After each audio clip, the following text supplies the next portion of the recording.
Each year, more than 11,000 Nepalese apply to serve as a Gurkha in the British Army, but only 170 make it through.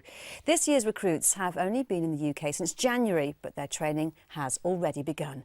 Carla Prater caught up with them at the Infantry Training Centre in Catterick, where they're getting their first taste of army life. The Gurkha selection process is tough, and these trainee riflemen have fought hard to get here. 176 new recruits were taken on this year, selected from over 11,000. They arrived from Nepal just 6 weeks ago, landing at Manchester Airport to start their training in Catterick. And I can see every day, every time they are growing up like kids growing up. So I can see a bit more soldierism, everything about them. So I'm glad I can confident myself. They are changing from schoolboy to the military or the Gurkhas, which is very good to see. This week they'll be tested on their drill, but they're also getting ready to go out on exercise. Here, 3 platoon are on the dismounted close combat trainer, practicing weapon handling before they do it for real. The Gurkha ITC course is longer than others, 37 weeks as opposed to the standard 26, because of extra language training. But they cover the same basics on the training field, getting a taste of Yorkshire weather, and will go out in any gale or storm for a lesson. They do about 3 weeks basic training in Nepal, but then the first 6 weeks are spent getting them to a standard where they can pass their weapon handling test, pass the military swim test, pass fitness tests, and ultimately do the passing off the square, which is their individual drill test.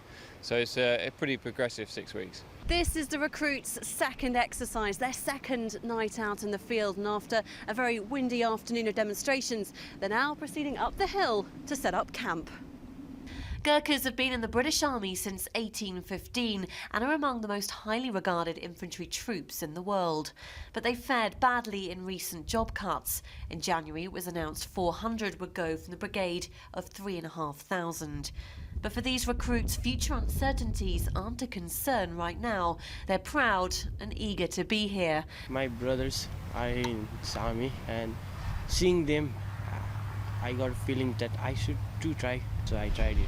I thought that my future will be secure joining British Army and to keep my forefather's name. I'm very far from my family, but yeah, I feel very happy because there are lots of friends in my section, in my platoon. It's very different and amazing and excitement.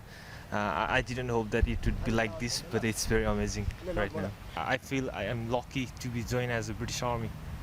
The Gurkhas here won't pass out until September. It's a long time to be away from home, but such is the success of this course and its candidates, the training staff don't expect anyone to fail or drop out. These recruits are determined. Carla Prater, Forces News, Catterick.